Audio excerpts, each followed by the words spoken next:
ရဲ့စိတ်ကတင့်ကို control မလုပ်ရဘူးတင်ကတင့်ရဲ့စိတ်ကိုပြန် control လုပ်တဲ့သူဖြစ်ရမယ် You need to master your mind game မဆော့အောင်ဆရာမပြောဘူး game ကကိုယ်မနိုင်စေနဲ့ကိုက game ကိုနိုင်ရမယ်ငါတနေ့45မိနစ်ဆော့မယ်45မိနစ် that's it ဒါပဲငါဖုန်းပို့မယ်45မိနစ်ပြီးရင်ပြီးပြီဒါပဲ45မိနစ်ကြော်သွားခမ ्या ကိုခမ ्या မထိန်နိုင်တဲ့လူပဲအဲ့ဒါကခမ ्या ကိုခမ ्या မနိုင်တဲ့လူဖြစ်တော့ကြောင့်ခမ ्या ဘယ်တော့မှလောကကိုနိုင်စရာအကြောင်းမရှိတော့ဘူးအဲ့ထဲမှာမပါစေနဲ့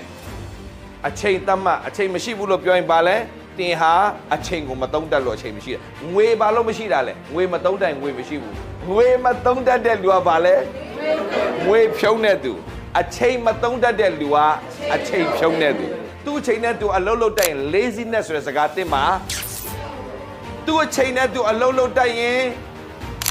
laziness ဆိုတဲ့စကားကတင်းနဲ့မဆိုင်တော့ဘူးသူ့အချိန်နဲ့သူအလုံးမလုံးတတ်ရင်အဲ့လူကို laziness လို့ခေါ်တယ်အဲ့ကြီးတယ်အဲ့ရော့ချလိုက်တယ်သူ့အချိန်နဲ့သူအိတ်တယ်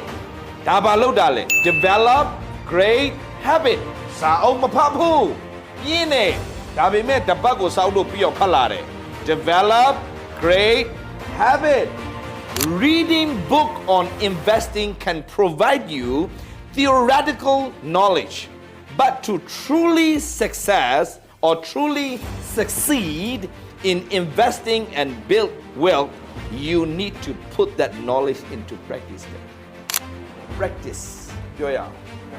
Practice make perfect. တချို့ကအလုပ်ရှုပ်တာမို့အရှုပ်လုပ်တာအလုပ်ရှုပ်တယ်လို့ထင်နေတာ။ဘာမှအမျက်မရတဲ့အလုပ်ကိုလုပ်တဲ့သူအရှုပ်လုပ်တယ်လို့ခေါ်တယ်။အချိန်မသုံးတတ်တဲ့လူအချိန်ကိုအချိန်ဖြုံးတဲ့သူအမြဲတမ်းနောင်တပဲရှိတယ်နောက်မှာဘာမှမရှိဘူးငွေဖြုံးတဲ့လူထက်အချိန်ဖြုံးတဲ့လူကြောက်စရာရအောင်ဒီလူကအနာဂတ်မလှဘူးဒီမှာတော့ပါပါ A reader today a leader tomorrow စောက်ဖတ်ပြင်းတဲ့ဖွဲ့တယ် You will never become a leader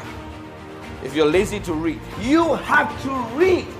You have to study Don't lazy ငါစောက်ဖတ်ဖို့အချိန်မရှိဘူးဒါဆိုတင်တိုးတက်ဖို့အချိန်မရှိတာနဲ့တူတူပဲ Most people don't lead their life. They accept their life. That's why they will never become a leader. Ordinary people, they accept their life. Extraordinary people, they lead their life. You have to read a book. What kind of book? What to mahobu? Magazine mahobu. သူများတွေလောကမှာအုပ်စိုးနေတယ်ဘာလို့အုပ်စိုးတာလဲသူတို့အတွေးခေါ်သူများတွေးခေါ်နေမတူဘူး Okay, let me tell you this. 92% လူတွေကတဲ့ follower တွေများတယ် only 2% they are leader ဒီကဘာကြီးကိုလွှမ်းမိုးတာ 2% အဲ့ 2% ကဘာလုပ်နေလဲ they are good leader ငါဘာမှမလုပ်ချင်တော့ဘူးငါဘယ်သူနဲ့မှစကားမပြောချင်တော့ဘူးအဲ့ဒါ your mind is controlling you but now I'm talking about you have to be a master of your mind. That's why feed your mind. Feed your mind with positive intellectual book.